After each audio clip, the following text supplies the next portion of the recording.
কথা ভাই ক্লিয়ার, না বোঝার কিচ্ছু নাই। আমি মুসলমান, আপনি মুসলমান, আমরা শরিয়ার পক্ষে। যেই নেতা শরিয়ার পক্ষে কথা বলবে আমরা সেই নেতার সঙ্গেই আছি, আর যেই নেতা শরিয়ার বিপক্ষে কথা বলবে, শরিয়া বিরোধী কথা বলবে, শরিয়া আইনের বাইরে কথা বলবে, আমরা তার পক্ষে নাই। স্পষ্ট কথা। ইসলামিক দল তো সেই দল যেই দল শরিয়া প্রতিষ্ঠা করতে চায়, শরিয়া আইন বাস্তবায়ন করতে চায়।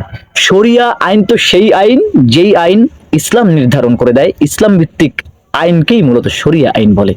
অতএব শরিয়া আইন তো সেই আইন যেই আইন আপনার আমার অধিকারের কথা বলে। শরিয়া আইন তো সেই আইন যেই আইন আপনাকে আমাকে মুক্তি দেওয়ার কথা বলে। শরিয়া আইন তো সেই আইন যেই আইন আপনার আমার বাক স্বাধীনতার কথা বলে। তাহলে কেন আমরা শরিয়া আইনের বাইরে যাব? শরিয়া আইন চায় না কারা? সংসদে গিয়ে চুরি করতে চায় যারা। শরিয়া আইন চায় না কারা? ফাতনা ফাসাদের সাথে জড়িত যারা। শরিয়া আইন চায় না কারা?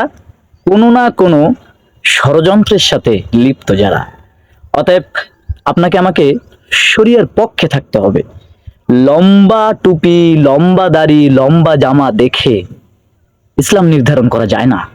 আপনি ভাবছেন ইসলামিক দলের নেতা লম্বা দাড়ি আছে, লম্বা জামা আছে? না ভাই, সে যদি শরিয়া বিরোধী কথা বলে, শরিয়ার বাইরে আইন পাশ করতে চায়, অবশ্যই বুঝে নিতে হবে তার মধ্যে ইসলাম নেই, ইসলামের বাইরে চলে গেছে। আমরাও তাকে সমর্থন করব না। আর যেই নেতা আপনার আমার সামনে এসে স্পষ্টভাবে বলবে যে আমরা শরিয়া আইনে বিশ্বাসী, আমরা মানুষের অধিকার নিয়ে কথা বলবো, আমরা মানুষের বাক স্বাধীনতা নিয়ে কথা বলবো, আমরা মানুষের অধিকার ফিরিয়ে দেব, অবশ্যই আমরা তাদের পক্ষে অবস্থান করব। আগামী ত্রয়োদশ জাতীয় সংসদ নির্বাচনে আপনি একজন সমর্থনকারী। অতএব আপনি কাকে সমর্থন দিবেন আপনি ডিসাইড করুন। দলমত নির্বিশেষে, আমি কোনো দলের কথা বলছি না, আমি শুধু বলছি যে ইসলামের পক্ষে কথা বলবে, যে প্রকৃত পক্ষে ইসলামকে নিয়ে কাজ করবে, ইসলামী নীতি চলবে, আমি তার পক্ষে অবস্থান নেব। আল্লাহ রাব্বুল আলামিন আপনাকে আমাকে এই প্রশ্ন করবেন না যে হে আমার প্রিয় বান্দা, তুমি দুনিয়ায় থাকা অবস্থায় শরিয়া আইন বাস্তবায়ন করে কেন আসো নাই?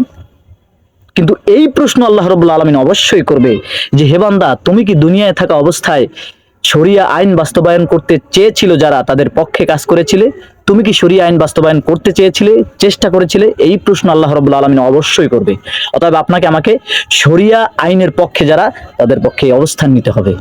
না হলে আল্লাহর কাছে আপনাকে আমাকে প্রশ্নের সম্মুখীন হতে হবে, তাতে কোনো সন্দেহ নেই।